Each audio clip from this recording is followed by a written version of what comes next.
Well, hello. Or would. Hello. Yo. All right, Joe. Have fun. Okay, thanks, Mark. See you.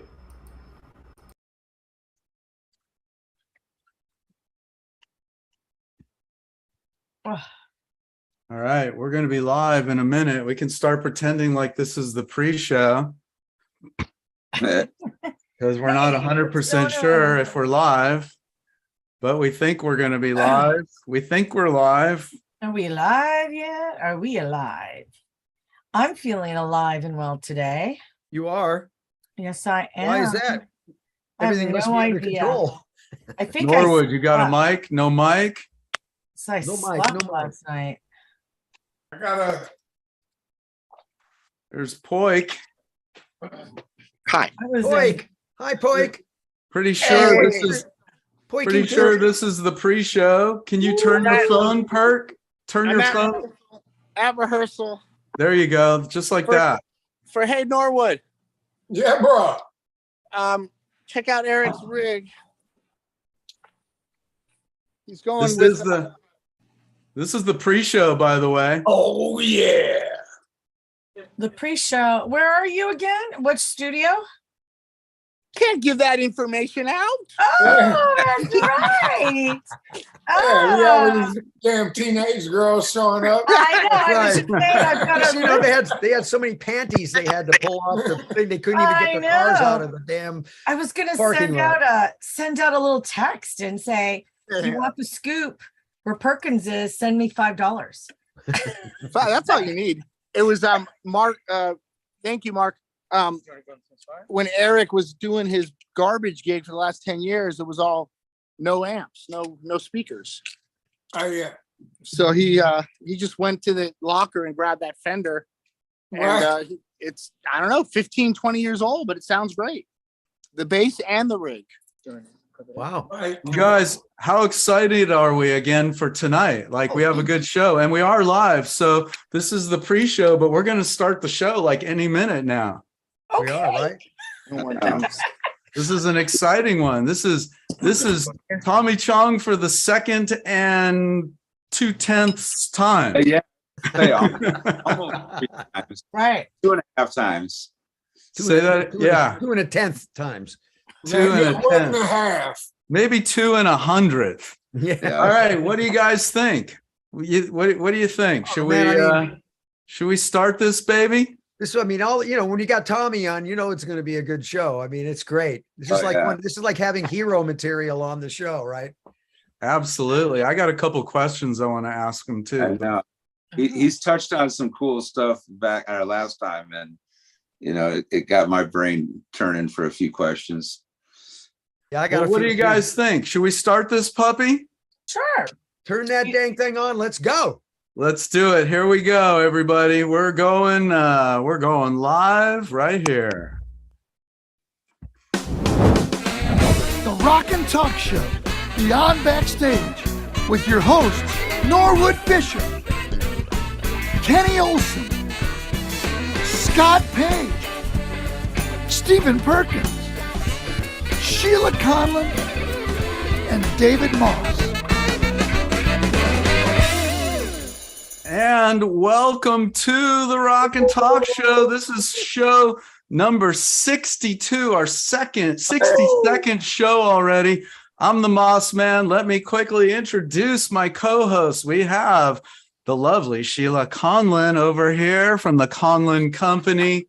We have the legendary guitarist Kenny Olson from Kid Rock, Experience Hendrix. Of course, we have the legendary Scotty Page, Toto, Supertramp, and Pink Floyd, Norwood Fisher from Fishbone, and on the drum throne in rehearsal with Jane's Addiction, Stephen Perkins. This is the bi-monthly show that dives deep into the entertainment industry, the business of it, the stories, the culture, and everything in between. And I am so excited because we have a freaking amazing show tonight. How's everybody doing? Great. Good. Great. Beautiful day in the neighborhood. Where is everybody? Speaking of the neighborhood, because I'm in probably the coolest neighborhood of all right now. I'm up in Humboldt County. Ooh, that's nice. And I'm in it my- is, Of Northern Michigan cottage. yep. I Perk mean, beautiful. and Perk's in the studio right there, What's he getting doing? ready to rehearse with Jane's Addiction because they're starting their tour. They're going to be going on live. So we're going to be watching Steven. He's going to have it muted, but he'll pop in every now and then and say hello. But we're going to get like a bird's eye. This is truly beyond Backstage, where we get to do the show and watch Steven Perkins play at the same time. Because the Backstage is just in front of Perkins, so we're a little bit behind. No, never mind. Right. And we're gonna have, there's gonna be some special surprises while he's on tour. There's a couple of them that we're gonna be able to share with you. Nice. Absolutely. Can't wait. Yes. So tonight we've got Tommy Chong. We got the legendary Tommy Chong, and he'll be joining us very, very soon. But before we do that, Sheila, who'd we have last show? Oh my goodness. We had the fabulous, amazing Chris Cafaro, photographer extraordinaire. And we all ended up a great show, by the way. He was wonderful. It was awesome to hear all his stories and how he began. But it was also, all of us got to go see the exhibit, which we're showing now. And I was blown away. Yeah, it was cool. I loved it. Absolutely blown away by the photographs that has taken. He threw a 3-day event in Los Angeles on Sunset Boulevard at the Music Head Gallery. That was fabulous. It was and so great. we want to, say thank you to him. He's got a lot of things coming up, so we congratulate him on that. And then Kenny, who else did we have on the show? Well, Jason Sinead joined us as our musical guest, and it was great having him. I wish I could have had more time to talk about old guitars and old muscle cars with him, but he's a brother from another. No, but that was great.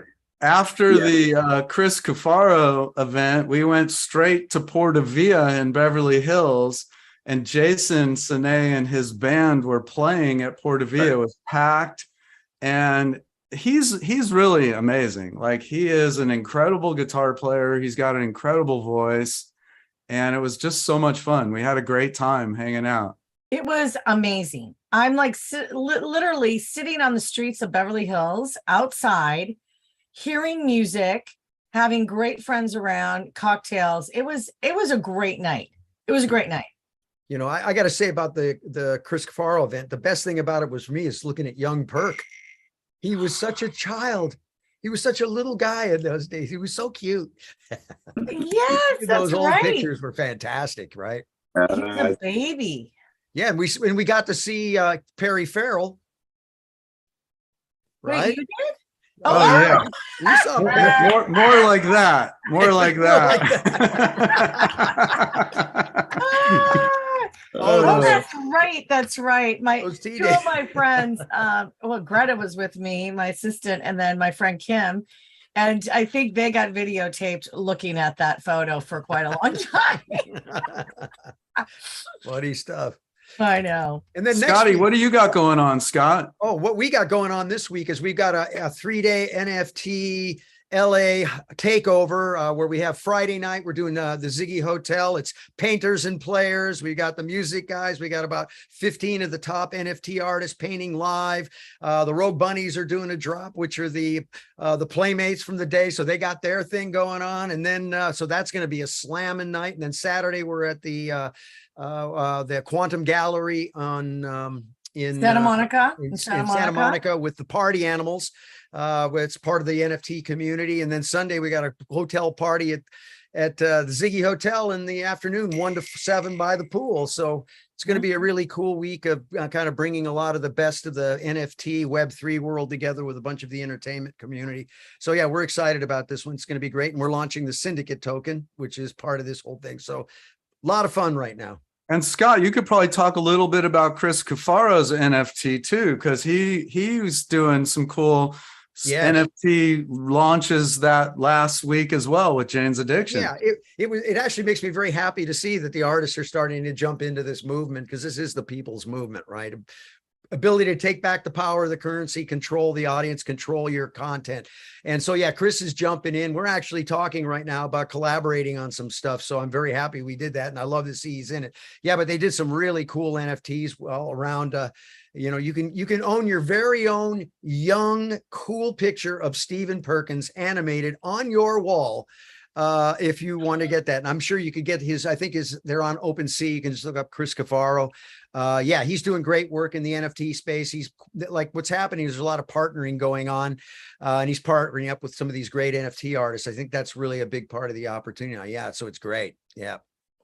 Well, you guys, listen, it's time to bring our very special guest once again into the room, the one and only, the legendary one and only Tommy Chong.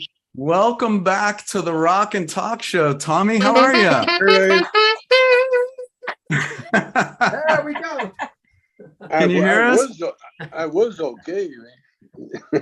There you go. Hey, Tommy. No, I'm not too sure. What was that noise? That was Scotty Page welcoming you on the saxophone. You on my saxophone. I gave you a little fanfare. That's not the blowjob I was talking about. It's not like the good old days, Tommy. We've changed. Hey, sorry, Scott beat me to it. Okay, yeah, well, sorry. okay. I'm just old fashioned, I guess. I don't know. How are you, Tommy? I'm good. I'm excellent. Where are you? In a good space. You know, Los Angeles. I like it. I like it. So am I. I'm up in Humboldt County right now. And if only you could smell this right here. Oh my goodness. It smell like fire. It smells like skunk, basically. Ooh, what is it? This Indica? is cherry warheads right here. And I've got this cool stuff. My friend has a strain. It's called Fresh Strain, and it's verified genetics. It's like the only thing where they actually did DNA testing of the plant to verify that it is what they say it is. And it's only right here in Humboldt County. So there you go. It's called Fresh Strain. That looks like an a NFT sponge. project to me. It looks definitely like something you got to NFT that.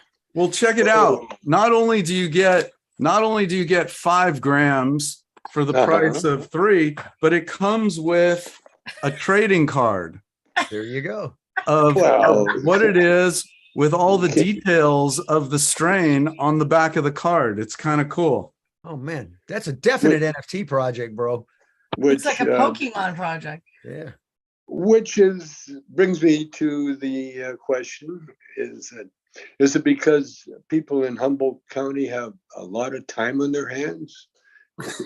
Yeah. Can you close that? Probably. Yes. I don't think David heard that. I did. Well, right now there's a fire happening. We just got a call for a multi-vehicle collision that my fire department here is responding to. So the sirens were sort of distracting. Oh, you say fire department? Or you're in the fire? Of course, you're Humboldt County. I live now in Los Angeles, but I still have a place up in Humboldt County, and I lived here for 20 years, and I was on the fire department for many, many years. And I still get the text messages when the fire alarm goes off. So apparently it's been going off quite regularly up there. The fire alarm has been going off quite regularly.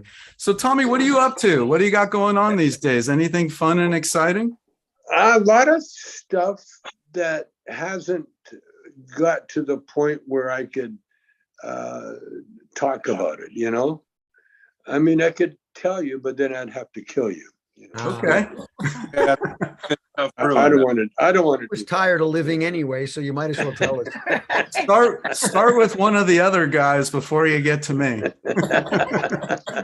We could just pretend and do a Zoom kill. There you go. Sometimes I've have going on too. You want to keep it, a surprise. Ooh, who's that? That's Kenny Olson. It seems like my mic is weak here. Can you hear me now?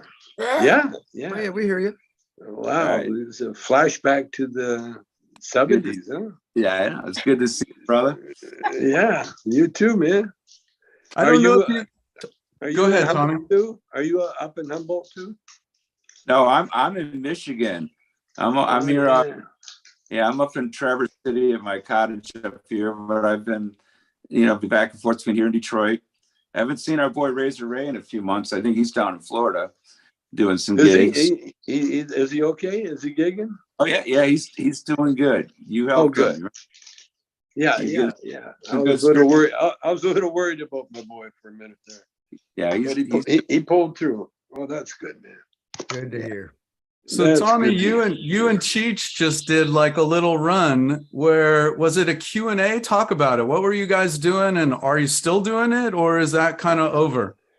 No, Cheech and I, we were divided. He did an event. I did they just went legal in New Jersey. And so they had their first pop fest there, and they hired me to do like a Q&A and pictures and everything else. I felt like a Playboy bunny, Did you wear the ears? Almost. But I sat there and people stood beside me and took their picture, that kind of thing. And it was interesting. It was New Jersey's first legalization, and I didn't want to miss that because this is New Jersey, and when you give those guys an excuse, they take it all the way. For instance, they had a little place where you could get high, little what are they called? Consumption area. Yeah. Well, New Jersey, they use logic, and they have their consumption area the same place as the food trucks. That's smart. That's smart. That's New Jersey. That's Hey. New Jersey. What do you want? Yeah. Hey, the best place for Girl Scouts to sell Girl Scout cookies is right outside the dispensary, right? Oh, you know it. And that consumption gallery was sponsored by the food trucks. Well, I don't, things get a little dicey around New Jersey because you don't know. Everybody, it feels like you're in a Soprano movie, because they're, hey, can I help you? Yeah. What do you do? Well, you don't want to know, really. Yeah. Tommy, it was great. I'm in the cannabis business too. We have, I'm in Humboldt County right now, but we have 3 dispensaries in Southern California, one in Ventura, 2 in Ventura, and 1 in Santa Ana. And I don't know what your thoughts are, but I'd love to hear your thoughts on just the state of the industry, because it seems like here in California, it's just really the whole industry seems to be struggling. What are your all over. Well, it's because they can't shut down the black market, And so you got a guy selling, in a dispensary that's jumped through all the hoops and did everything they told you to do, put it in the right packaging, all that, and you're selling the product. And there's a guy in a pickup truck outside your shop selling baggies, right, for a quarter of the price, and so that's what you're up against, I always said, before, when they legalize it, your mother or grandmother will grow more weed for you than you'll be able to smoke once they legalize it. And that's kind of what's happening, because, this bullshit about packaging, for instance, all that's a lot of cost. A lot of unnecessary costs, because what are they? They're trying to, they treat it like it's alcohol, and when I don't know. I don't think the government will ever get out of that mindset, that, it's bad for the kids. It was legal because of kids. Right. It was because Sandra Gupta showed a 1-year-old being cured of epilepsy. On TV. Charlotte. Yeah, with Charlotte's Web. Yeah. That's why it's legal. And Yeah. then these bureaucrats come up with this whole thing, and it's all about trying to get money out of people for so-called licensing. You know, it's like the old protection racket that the mob. That's what I mean about New Jersey. I like it when it's like, hey, don't worry about it. We got it taken care of. You know, smoke where you want to do it, sell where you want to do it, do what you want to do. You know, packaging, who gives a shit? You know what I mean? Yeah. And so it's the bureaucrats that, you know, and then all these shysters that come up, you know, get rich quick schemes. You know, especially using celebrity endorsements. You know, like MedMen, for instance. You know, MedMen came up with this great idea because all those guys are really is using excuses. Using weed and celebrities that as an excuse to raise a shitload of money that goes nowhere near anything, you know, into the industry at all, you know, or to help lower the prices, you know. And so what you got a product that grows anywhere for anybody. Right. There's nothing else you need to do with it. And the only thing that dispensaries can say is that we're free of insecticides. Yeah. Who gives a shit? You know, you're smoking weed to get high, man. We smoked the weed from Vietnam. They had Agent Orange all over this shit. You know, it didn't bother anybody. Wait, malathion. Yeah, that's what I'm saying. And we're still here. You know, I mean, what they've done with the industry is they've taken it. Well, but what we've done, the industry has shown the corruption of the system. Yep. See, they're just showing it pure and simple. Seeing a lot of that right now. The system. A lot of ways. Yeah. Well, my question is though, if it's legal, then how can they call these people that are growing it illegal? That doesn't make sense. That's what I'm saying. That's why think about why it's illegal, why it was illegal in the first place. Think about that. One reason, racist law. Billy Holiday. That's why they called it marijuana. It was hemp. When they wanted to call it, when it was legal and the government made you grow it because of the war effort, because you made hemp clothing and hemp rope, which you needed for sailing, it was legal. It's called hemp. And then, to make it illegal, let's call it marijuana. And it's just a pure racist law. And so are we going to get out of that racist mindset in my lifetime? I doubt it. You know, so what we do, you know, we're on an ocean and we just have to paddle with whatever current we're in, you know, and we just have to do what we have to do.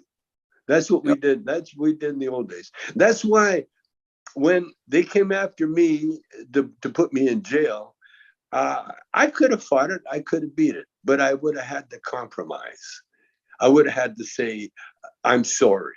I would have had to put out some I would have had to become their puppet, you know. And because I wouldn't do that, they said, okay, your ass is going to jail. It doesn't matter if it was entrapment. It doesn't matter if now it's legal, you know. I mean, they got people in jail now that shouldn't be in jail. And they're only in jail because they happen to be black or Chinese or Arab or whatever, you know, and in the wrong place. But even that backfires on people, because in jail, in prison, there are people going to prison now because they have to, in order to get the government to pay for heart transplants or heart operations, because there's a federal law that says that mandates that if you're in a federal prison, they have to give you top rate medical attention. Now, you don't get that in state, but you do get that in the feds. And so when I was there was a guy in there, the little Mexican guy, sweet as can be, would never hurt anybody, commit a crime or anything. But in order to get his open heart surgery, he had to commit a crime so he could do it.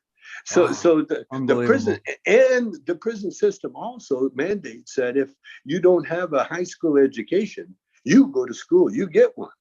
And so this is what we're doing now. This is what the prison system is doing now, you know. And there's all sorts of weird shit going on.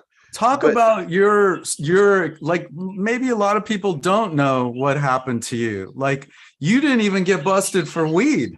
No, you got busted. You talk about what happened to you, because it's kind of freaking amazing and unbelievable.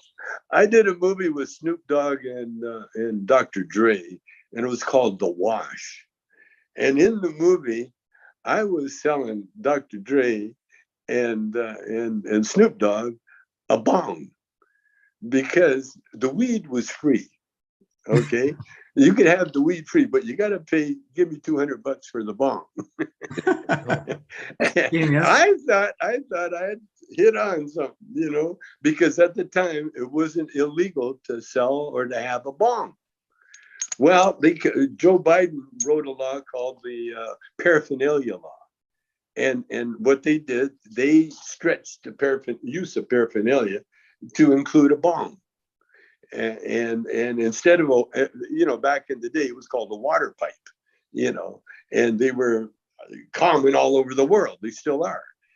But for Biden and for the Bush people, Ashcroft especially, they found they needed a war, because they're going to go to war with Iraq, but they needed some hippie action to take the heat off them, you know, and because there was no hippies protesting George Bush, they were trying to stir up some shit, and so they went after the bong industry. And so most of the bong people got house arrest or a fine or something. Me, because of my name Chong, all of a sudden I'm poster boy, and they put me on trial in Pittsburgh, and they sentenced me on 9/11. How about that one?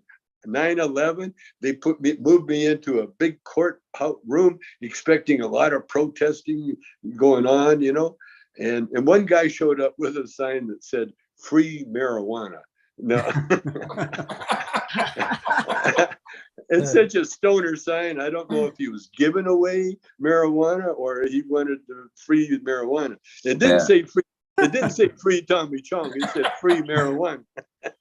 So the judge and I, you know, I panicked right at the last minute, and I really thought, oh man, this is really happening, because up until then I couldn't believe that the government or anybody in the right mind would put someone in jail that's never been in trouble, you know, that clean record, help the community, you know, upstanding citizen, you know, and famous.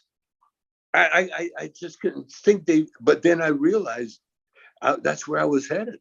And so I tried the last night I was out, I wrote a letter, and I tried to, you know, become like a sniveling guy, say I'm sorry, but my lawyer read it, and he knew the deal. I was going down. There was no doubt about it. And so we just threw the letter away, and I addressed the court. The judge wanted to hear what I had to say, and at the time, part of my probation, what do you call Probation. it? Probation, you know, pre-trial probation. I was teaching salsa at a class in Chapman University, and I was teaching kids because I realized, as a salsa dancer, I realized there was a lot of Latino kids, a lot of kids from South America that were losing their culture, you know, that they didn't know how to dance. And so I was teaching, I was giving a course in that, and it was very popular. And in fact, I met kids later that they're adults now, and they said, "Oh yeah, I'm still dancing salsa." And so I tried to tell the judge that I was, you know, a credit to the community, and they should, you know, give me house arrest or something, but don't put me in jail. But the judge, he ignored everything. It was like, I woke him up. He said, "Are you finished?" "Yeah." "Okay." Boom. 9 months. 9 months in jail. You know. Wow.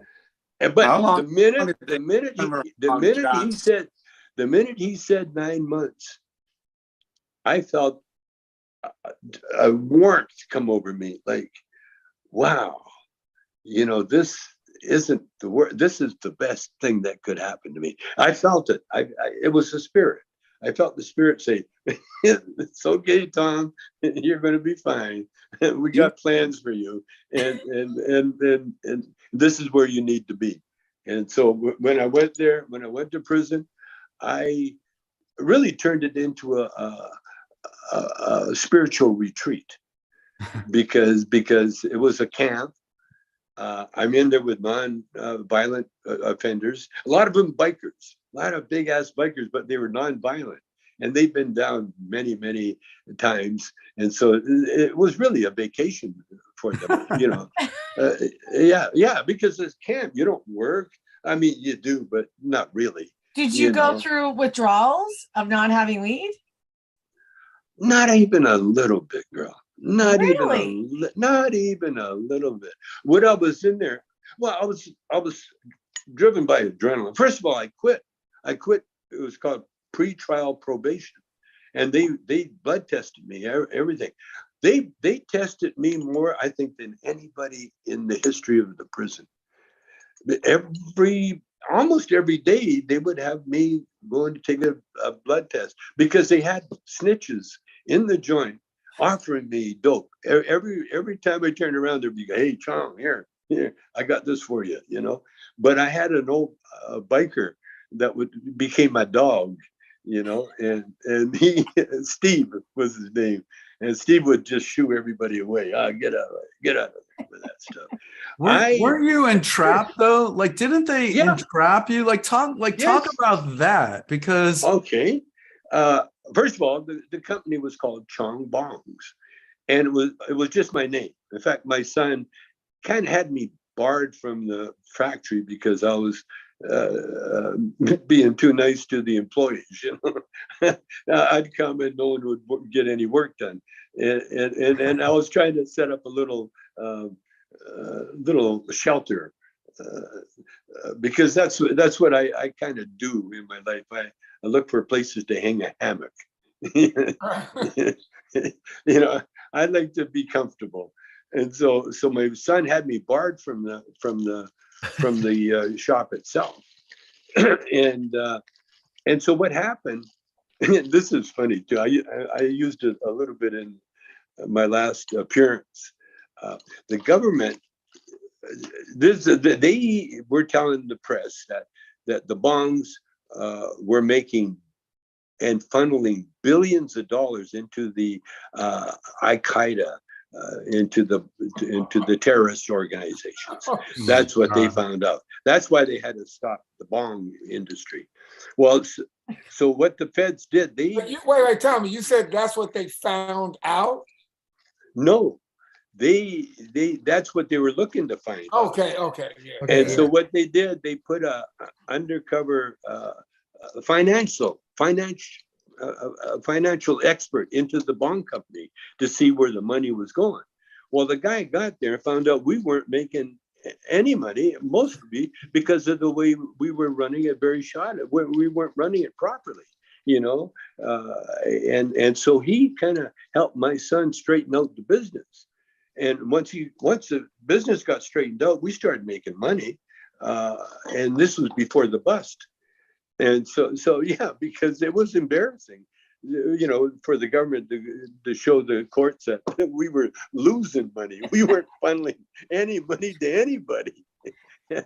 And so the government really helped us get our business on track and going.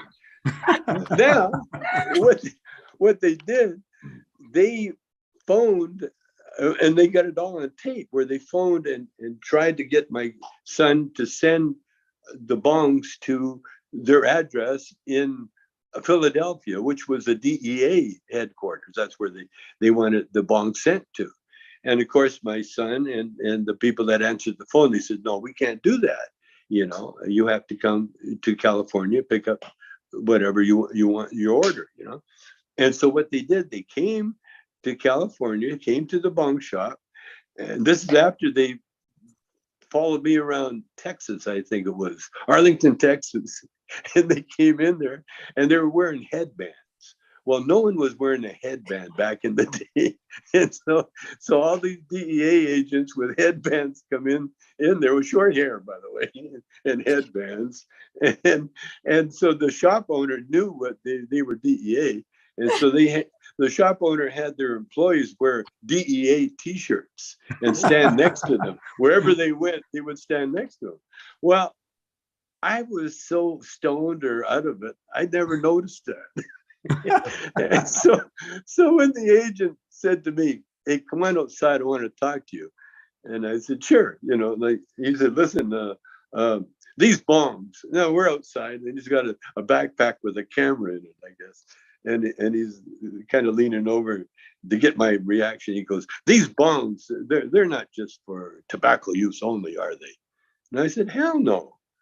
He says, what are they for, really? I said, they're to smoke weed, you know, pot, cannabis. He's like, "Okay, thank you." And it went like that. And then they were staking out my house. They had the phone tap, and then they had helicopters flying over my house almost every day, you know. And I felt like that scene in Goodfellas, you know, where he's so paranoid because he's being followed by a helicopter. Yeah.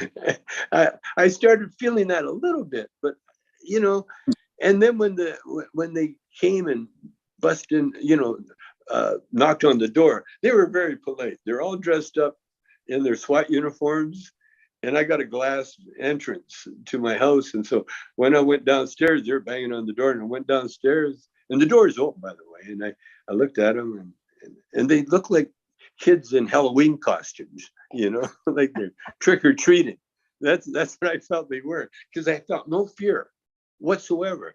And I opened the door, and they come busting in. They said, "We have a warrant. We can take your, you know, for the house." And they went searching, running through the house, grabbing all the computers. And then the guy said to me, "Is there any marijuana?" And I said, "Yeah." He said, Where is it?" I said, "Every room in the house." I don't know. He said, "Can you be more specific?" And I says, "Well, I mean, there's a big bud on my workbench downstairs." And he tells the guy, he's go get it. So the guy goes down, comes back about 5 minutes later. "I can't find it, sir." And I says, "What? It's on the desk. It's on the thing, right in front of your face." And he got all apologetic. He says, "Well, you know, I don't have my dogs with me, sir." I said, "That's another thing. What kind of drug bust is this? No dogs, you can't find weed." We were making a big joke of it. Anyway, so my wife gets dressed. When she found out what was going on, she gets dressed and comes to me. She says, "Well, let's go for it. Let's go get our coffee."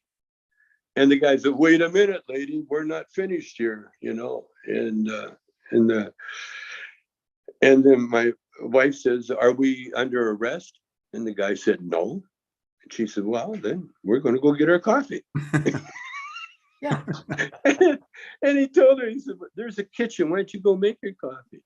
And she goes, "Fuck you. I want my Starbucks." Good for her. Good for And her. the guy goes, "That's a wrap. That's a wrap."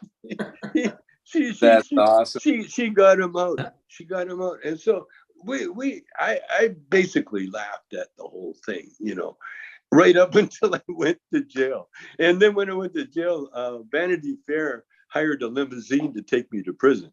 And so I'm in a limousine with a writer, and we got stopped for speeding by the cops, the highway patrol. And the guy goes, "We got Tommy Chong. We're taking him to prison." The guy's, "Oh, okay. Have a nice day." Yeah, we gotta hurry.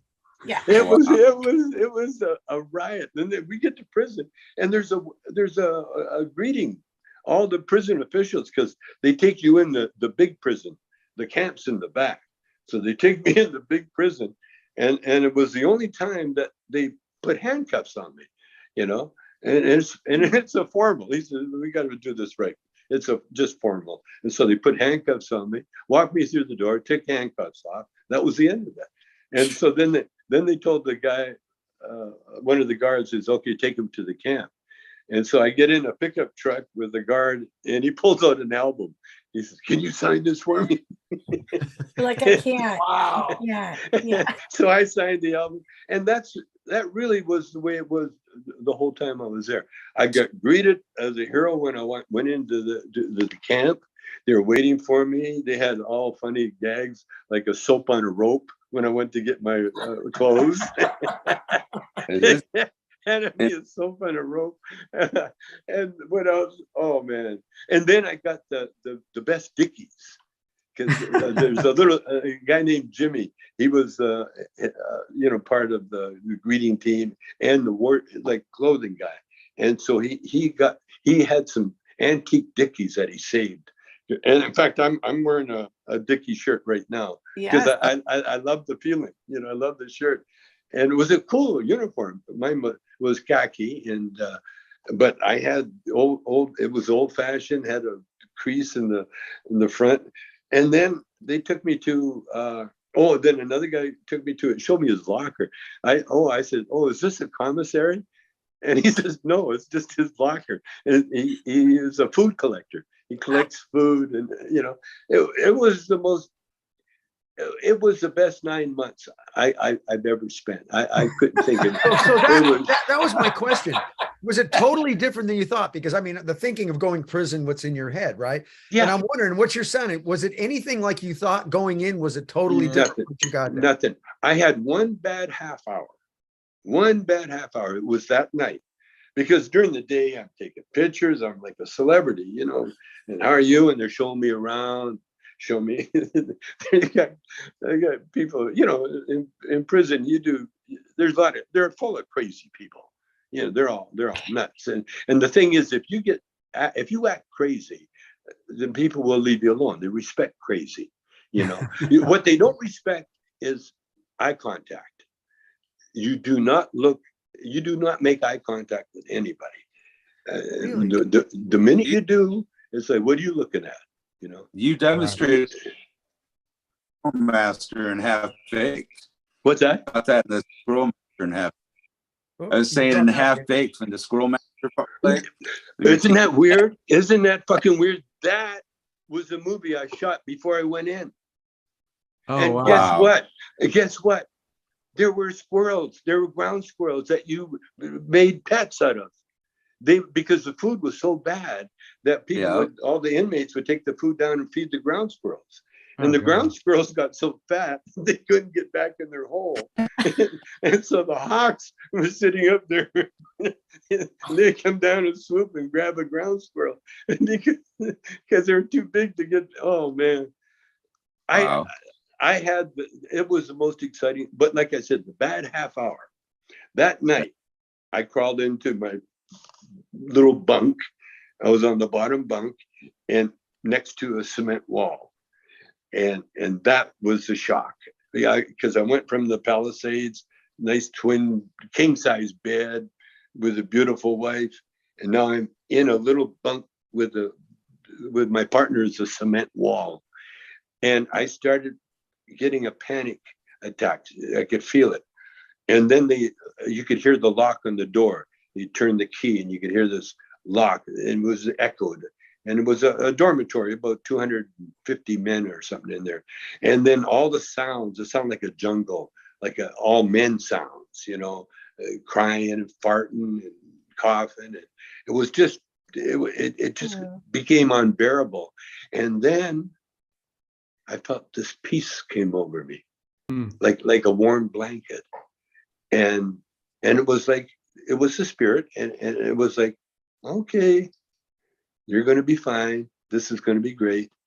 And then I went to, next thing I know, Garcia, Martinez, report to the kitchen immediately. That was my wake up, 5 a.m. Wow. And then I woke up, and then they told me, you got to make your bed, clean your cell before you leave. and then you're on your own.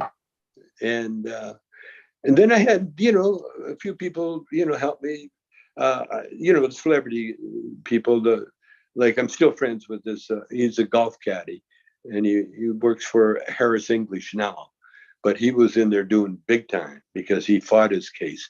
It was bogus. He was innocent. He was a user, but they had him as a kingpin. And so he got like something like, he fought it, beat it the first time, but then the judge, the government refiled the charges, and he ran out of money, had no money to fight it. And so he got sentenced to 14 years for using. And he had done about 10 when I met him, Eric Larson, but he's out now. And I helped. You know what? Oh, wait, before you go on, Tommy, I think is Stephen Perkins there to say hello to us? We forgot to mention Stephen, our other host. Oh, yeah. Backstage. He's backstage at the Jane's Addiction rehearsal. They're rehearsing right now to go on the road this week. Oh, how cool. So I don't know if you can see him, but if you slide your phone. I saw the drum. Is that? Yeah. Oh, that's who it was. Oh, that's Stephen Perkins from Jane's Addiction, and they're getting ready to go out on the road. That's cool. I just watched Randy Rhoads' story. Have you seen that? No. How was it? Oh, great. I got to meet Randy Rhoads back in the day at the Whiskey A Go-Go before they had their first record deal with Quiet Riot. And like they had I was in like 7th grade or something like that. And my friend's older sister took us to the Whiskey A Go-Go. And I mean, it was mind blowing seeing Quiet Riot back then. And somehow we managed to sneak upstairs at the Whiskey A Go-Go and hang out and smoke some weed with Randy Rhoads and Kevin Dubrow and Rudy Sarzo and all those guys. And it was just like mind blowing. Well, check out the documentary. It's so good. It is so good. It's sad. It's sad. Wait, we're doing a little quick check-in from Jane's Addiction. I see that. Let's see how it sounds real quick. Wow. It might not sound good at all. No. Hey, Perk. Come on, Perkins. Go on, Perk. Play. Perk.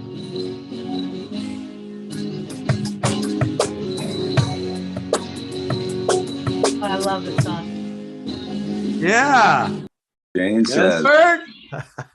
A little bit of Jane Says right there from Beyond Backstage. Wow. Oh, that is beautiful.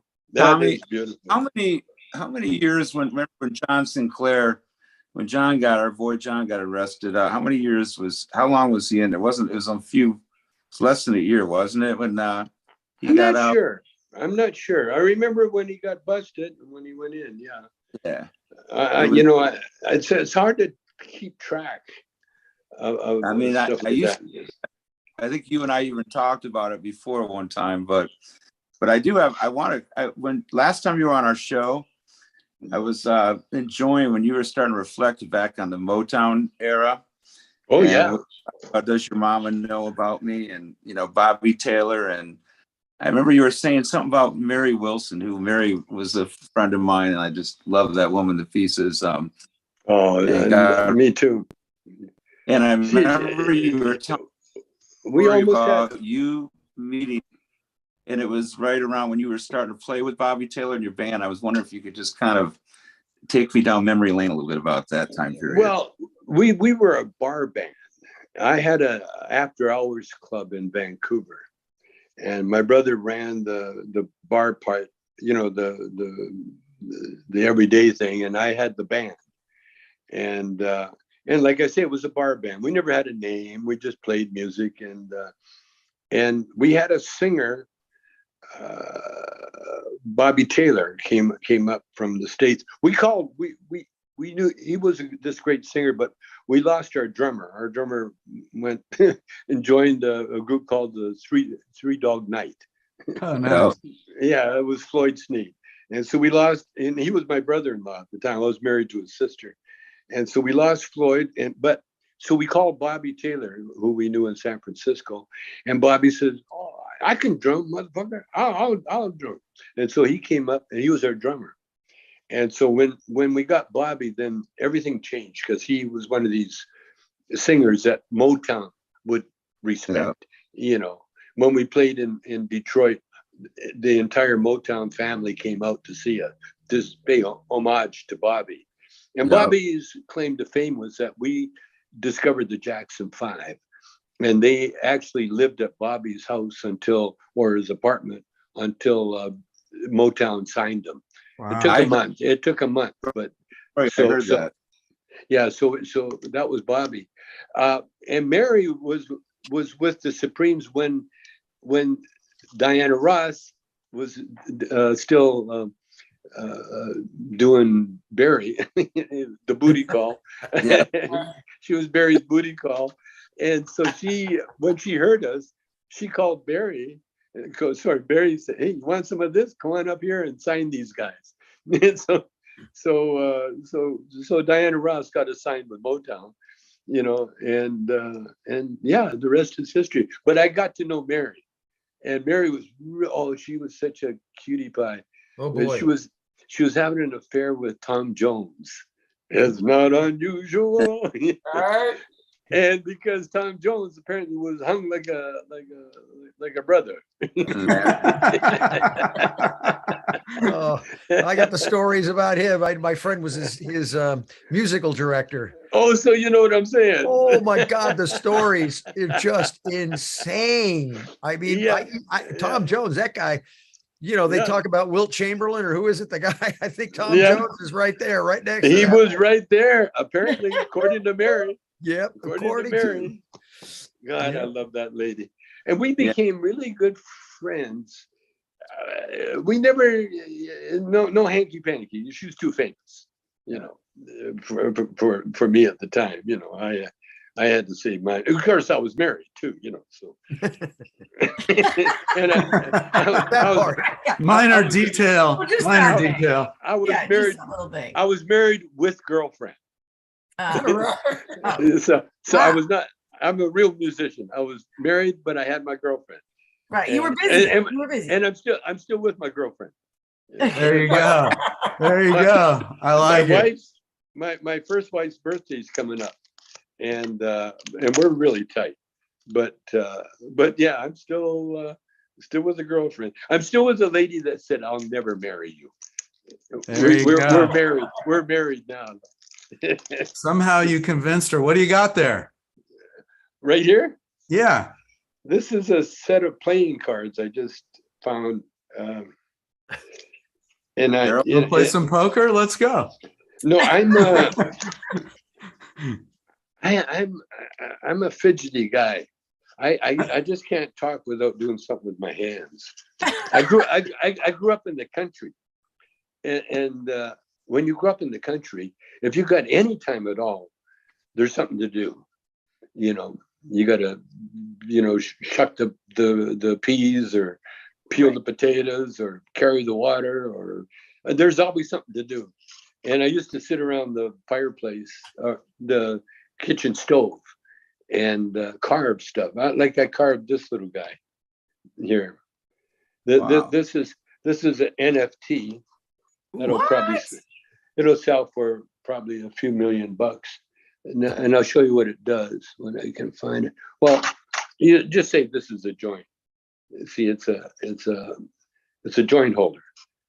So you hold the joint.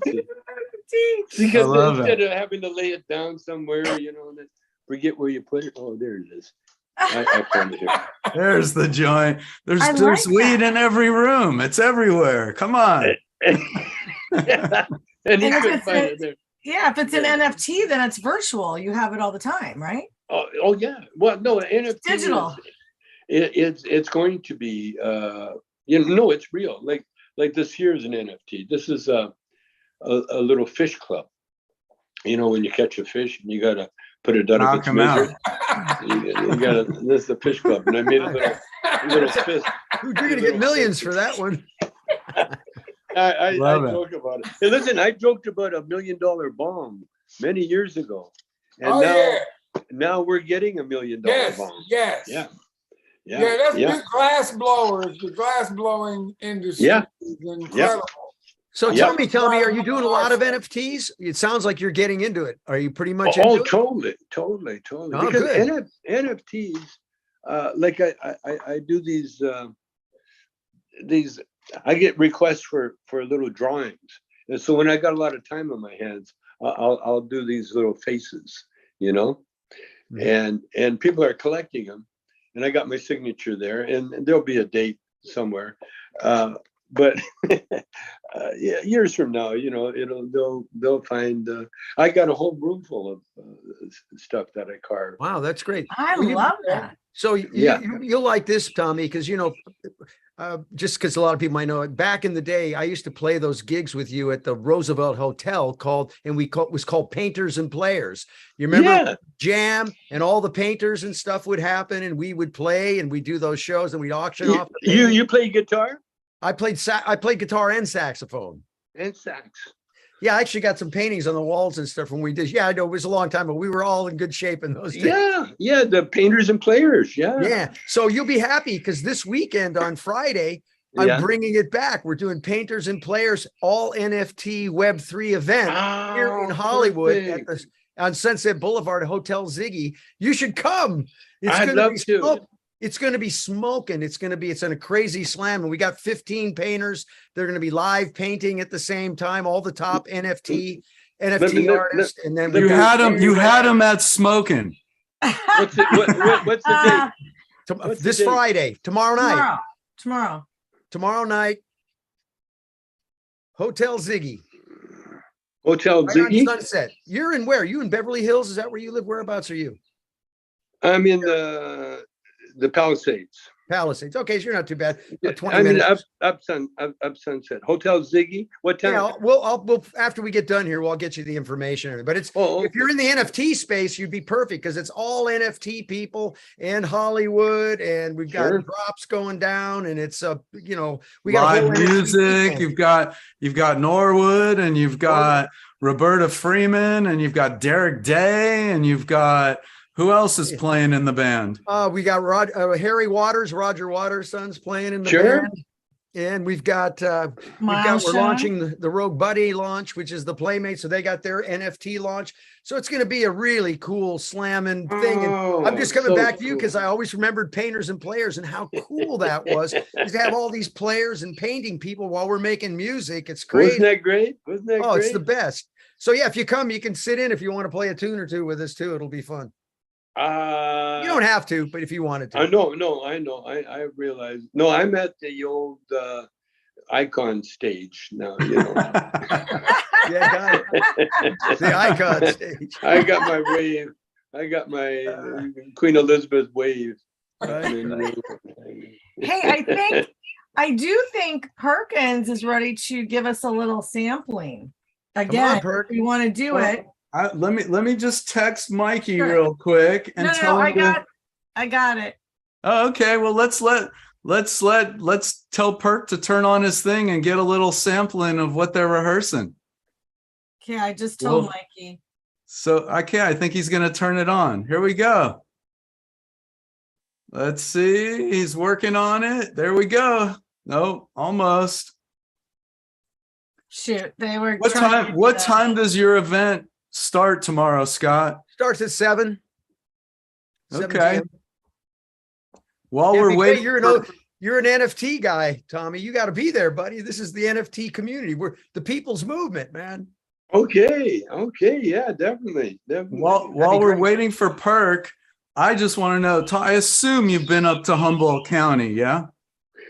I've been up there, but not there long enough to really get my bearings. You know what I'm saying?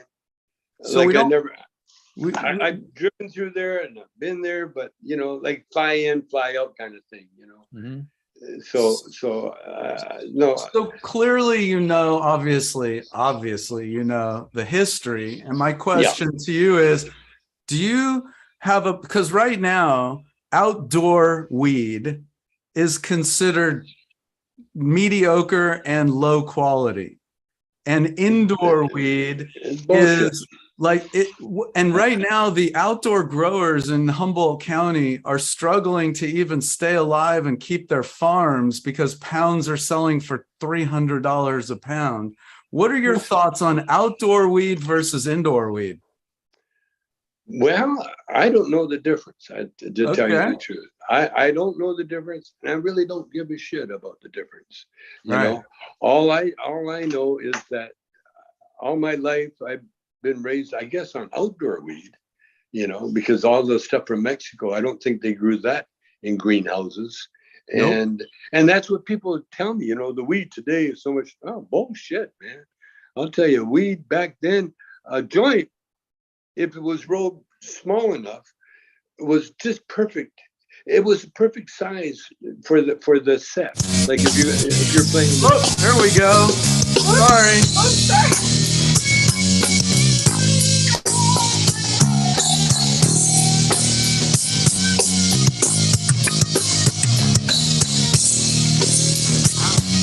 Wow.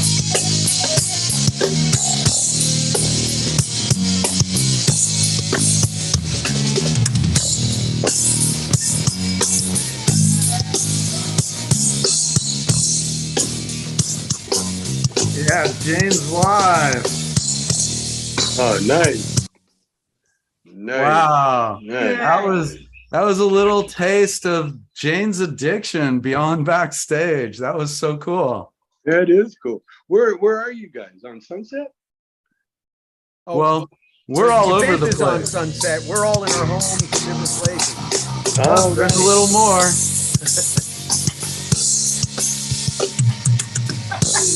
Perkins has got such a great feel, right? He's such a beast on the drums. Actually sounds pretty decent coming through. Yeah, yeah. That's Very nice. Very nice. Heck, yeah.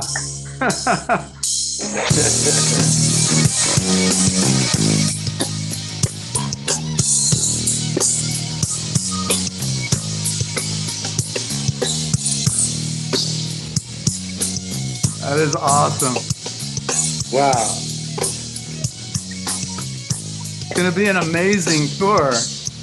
They've got their original bass player, Eric Avery, back with them. So it's the first time they've played together with Eric Avery in countless years. Like, how long's it been? Norwood, how long's it been? Well, you know, Eric quit like in the 90s. Yeah. He came back briefly, and it was very brief, and now he's back. And Yeah. I'm like, nobody has replaced him in Jane's Addiction. Not one person does what Eric does with Perkins. The chemistry cannot be matched. It's unique to their chemical combination. yeah. Amazing. Well, it's Like- going to be an amazing. I mean, they're doing a whole tour with Smashing Pumpkins, and it's going to be an incredible tour. I can't wait to see some of the shows. It's going to be amazing. We're getting down to it, Tommy. We're down to the last like 8 minutes of the show. Okay. And this It is where just- we do this. This is where the guest strips. This is where you drop all your clothes. And when I was in New Jersey, guy goes, okay, I'll give you they're charging like $100 a picture. He says, I'll give you another 100 if you take off your shirt and flex with me. I says, well, I'll take the 100, but I'm not taking off my shirt. He said, fair enough. And he give it a little flex job. I love it. That's awesome. What else? And anything? Well, nothing you said that you can talk about right this second. Right. yeah, I'm just curious. It's like, obviously you're a business guy, right? And so is that where you spend most of your time, like on businesses, or what do you spend your time on mostly? Just posing for selfies, I think. Selfies, a lot of selfies. Okay. Good. Oh, fuck. I go out of the house and there's people waiting for me, Can I have a selfie? No, actually, I'm still with the same girlfriend, and I'm trying to just keep up with her. You know, That's Shelby, right? Is it Shelby? that's Shelby. That's Shelby. Yeah, you guys just came back from Greece, right? That's right. We did. We were in Was Greece. it fun? It was fun. It was a good test because, like, I'm kind of blind and deaf, and kind of I have to watch where I step. You know, I'm at that age now. You know, I'm at that age where if I fall, everybody phones 911. You know, that kind of thing.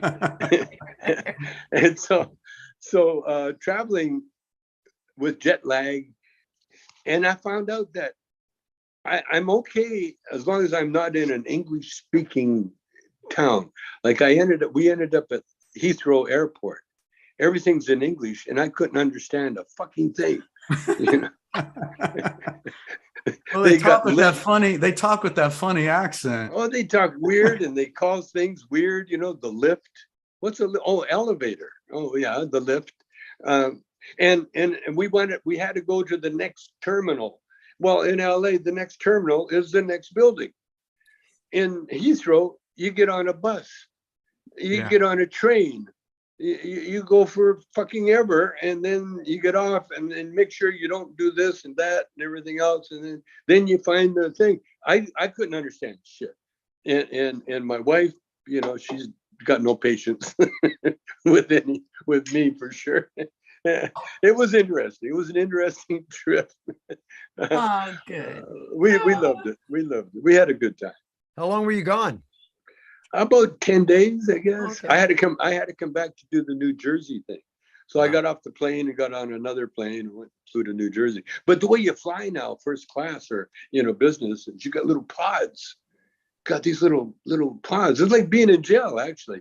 You know, you got your own little bunk, you know, your own little world. I love it, man. Yeah, I'm getting ready to go to Dubai next in a couple weeks, and that's the same thing. It's like I got this freaking thing. You can sleep the whole way. You can just like lay out. You can sleep. The whole thing. Be careful of what drugs you take. Oh yeah. You know, in fact, Especially if you're going to Russia. Well, oh yeah. Apparently, she was dealing or something. That's what I heard. I didn't hear lately. that. Yeah, I heard that she brought someone there before or something. I don't know.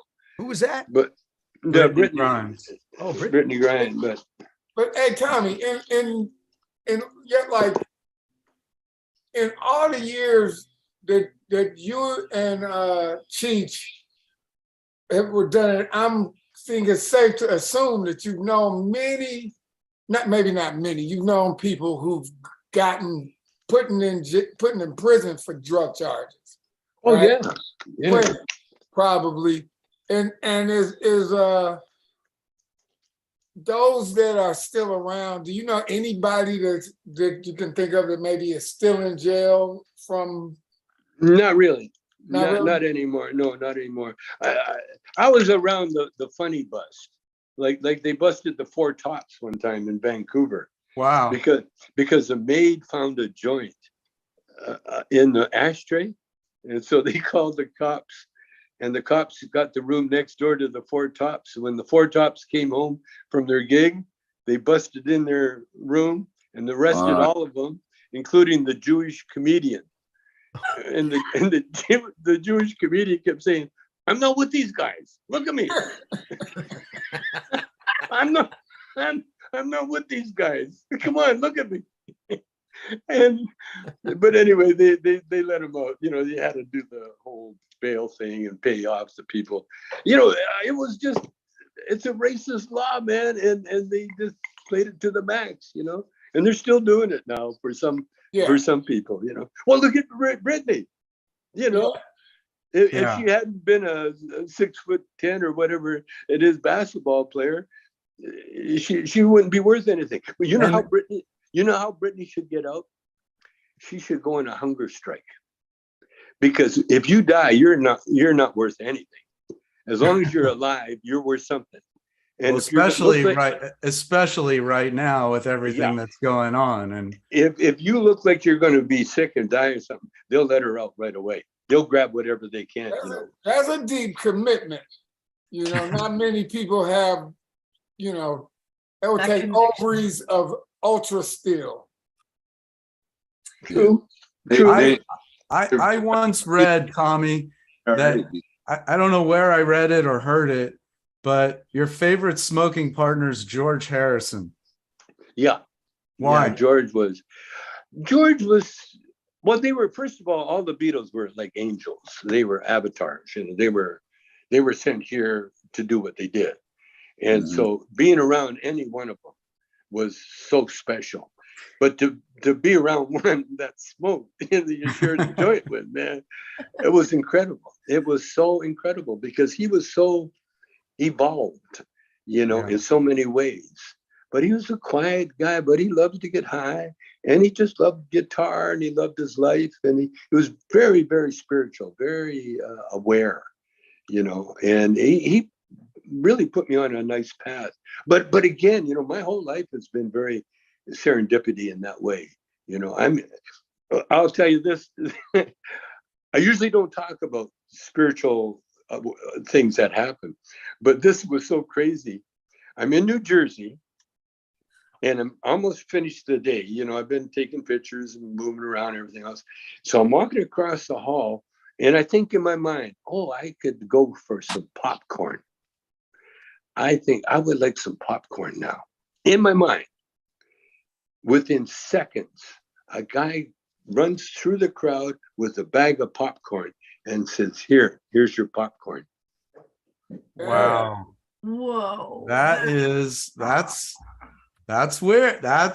one of those things that makes you go, There's no explanation other than some entity read my mind, and they're taking care of me. And that's the way it's been now with my life. That's the way it was in prison.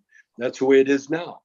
Because quantum entanglement, right? That's the whole idea of quantum, which is proving now that the spiritual people have been talking about is how that connectivity, right? That's it. That's it. When they asked me, you know, on one show, they said about the UFOs. Do you believe in UFOs? I said, I believe in drones. Exactly. Isn't that what a UFO? Because we know from experience that the last thing you want to send into space to learn anything is a human being, because they'll lie, they'll bullshit, they'll forget stuff, they'll sleep, they'll miss it, they'll do everything. You send a computer, and they'll come back with all the information you need. And so that's all. That's what the drones are. They're drones. I mean, that's what the UFOs are. They're drones.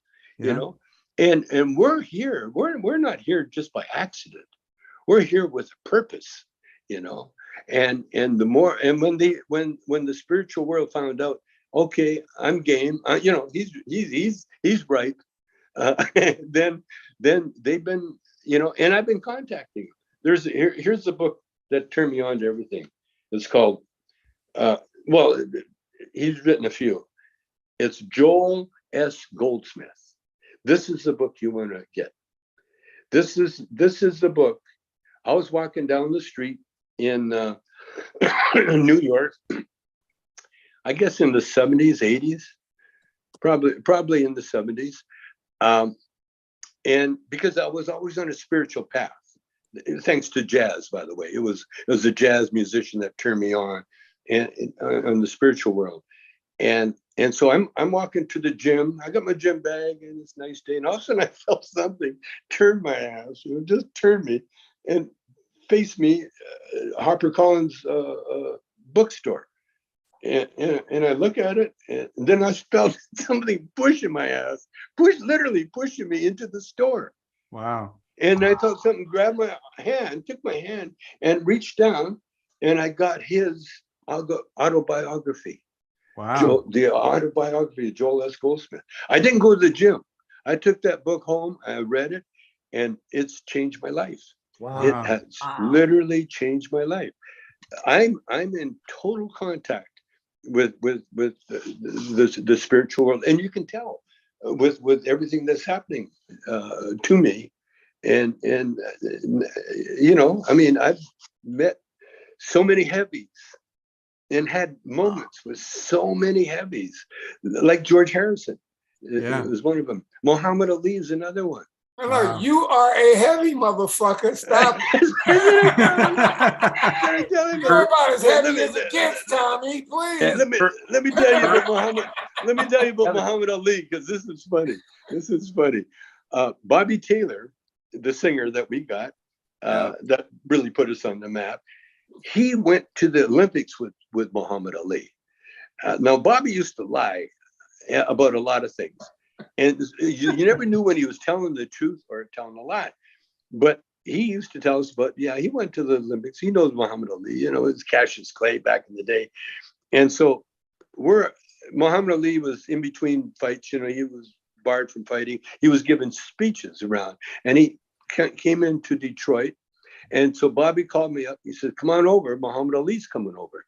And I says, okay. So I got my car and parked it, and I got out of the car, got into the elevator, and there's Muhammad Ali. Now, again, serendipity. The night before that, I get a call from this stripper that I worked with in Vancouver. Lady Scarlett was her name. Worked with? Said, worked with. Yeah. I was the backup. I was the band.